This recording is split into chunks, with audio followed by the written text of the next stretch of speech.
নমস্কার বন্ধুরা, অদিতিস ডেইলি ব্লগে আপনাদের সবাইকে জানাই সুস্বাগতম। আজকে বানাবো সাদা আলুর চচ্চড়ি। পুরো রান্নাটাই সর্ষের তেলে করব। তেল গরম হয়ে রয়েছে, আমি দিয়ে দিচ্ছি এখানে 5 ফোড়ন আর শুকনো লঙ্কা। ফোড়নটা হয়ে গিয়েছে, আমি এখানে আলু কাটাগুলো দিয়ে দিচ্ছি। আমি এখানে মোটামুটি 5টা মতন আলু নিয়েছি। এখন ফ্লেমটা জোরে রেখে একটু হালকা করে ভাজা মতো করে নেব। খুব বেশি ভাজা তো দরকার নেই, এটা সামান্য একটা চচ্চড়ি হচ্ছে, হালকা করে একটু সাঁতলে নিলেই হয়ে যাবে।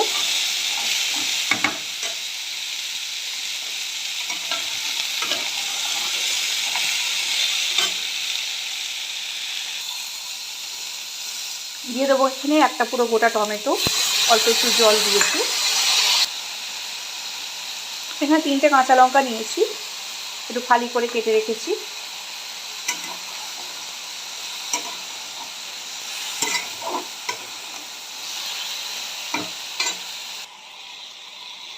দিয়ে দেবো এখানে পরিমাণ মতো লবণ।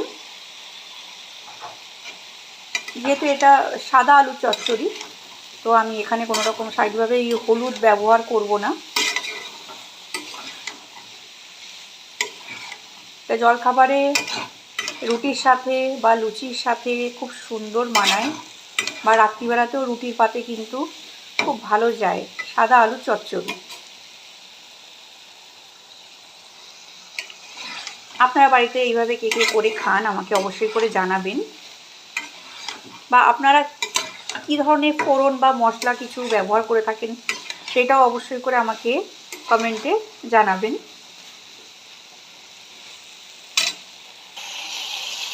সাদলানোটা হয়ে গিয়েছে, দেখতেই পাচ্ছেন কালারটাই বেশ ভালো করে চেঞ্জ হয়ে গিয়েছে আলুর। আর এই টমেটোর রঙেই আলুতে বেশ সুন্দর একটা লালচে রঙ চলে আসবে। আমি এখন এটা পরিমাণ মতো জল দিয়ে ঢাকা চাপা দিয়ে রান্নাটা করে নেব।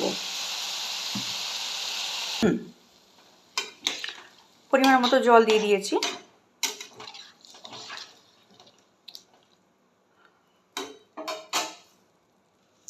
আমি এখন এটা ঢাকা চাপা দিয়ে বেশ খানিকক্ষণ রান্না করে নেব। মোটামুটি 10 মিনিট মতো আমি এটা রেখে রান্নাটা করে নেব। আলু চচ্চড়ি প্রায় আমার রেডি হয়ে গিয়েছে, দেখুন।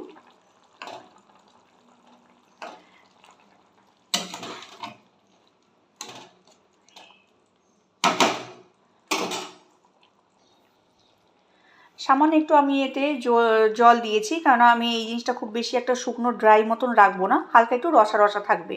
তো যে ঝোল মতনটা যেটা রয়েছে সেটা এই গ্রেভিটাকে হালকা একটু মোটা করার জন্যে, একটু ঘন মতন করার জন্যে আমি এই পটাটো যে ম্যাশারটা আছে এইটা নিয়েছি।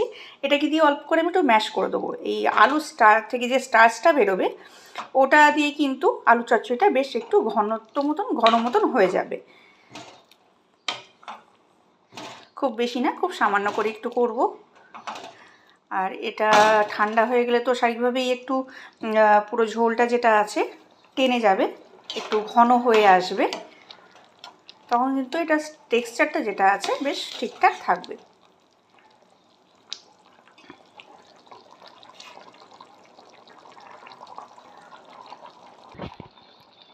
দেখুন বন্ধুরা, ঝোলটা কিন্তু বেশ সুন্দর ঘন হয়ে এসেছে। এটা কিন্তু এবার যখন ঠান্ডা হয়ে যাবে আরও অনেক বেশি এটা টেনে যাবে। তো আমি একটু এটা হালকা রসা মতন রাখতে চাইছি, যেহেতু এটা রাতে রুটির পাতে বা পরোটার সাথে খাওয়া হবে, তো সেই জন্য আমি হালকা একটু রসা মতন রাখছি। আপনারা মনে করলে কিন্তু আরও একটু ঝোলটা কম রাখতেই পারেন, মাখো মাখো মতনও করতে পারেন। আর একটা জিনিস, ফোড়নের সময়তে আমি যেটা 5 ফোড়ন আর শুকনো লঙ্কা ফোড়ন দিয়েছি, আপনারা মনে করলে কিন্তু তার সাথে অল্প একটু হিং ফোড়নও দিতে পারেন। হিং ফোড়ন দিয়ে আলুর চচ্চড়ি খুব সুন্দর সুস্বাদু হয়, গন্ধতেই বলুন বা স্বাদেই বলুন খুব সুন্দর হয়। তো আজকে আমি দেইনি, একটা অ্যাকচুয়ালি আমার শ্বশুরমশাই যে আছেন উনি খুব একটা হিং খাওয়া পছন্দ করেন না, সেই জন্য আমি দেইনি। আপনারা মনে করলে কিন্তু দিতে পারেন। আপনার যদি আমার এই রেসিপিটা ভালো লেগে থাকে তাহলে অবশ্যই একটা লাইক কমেন্ট শেয়ার করতে ভুলবেন না। ধন্যবাদ বন্ধুরা।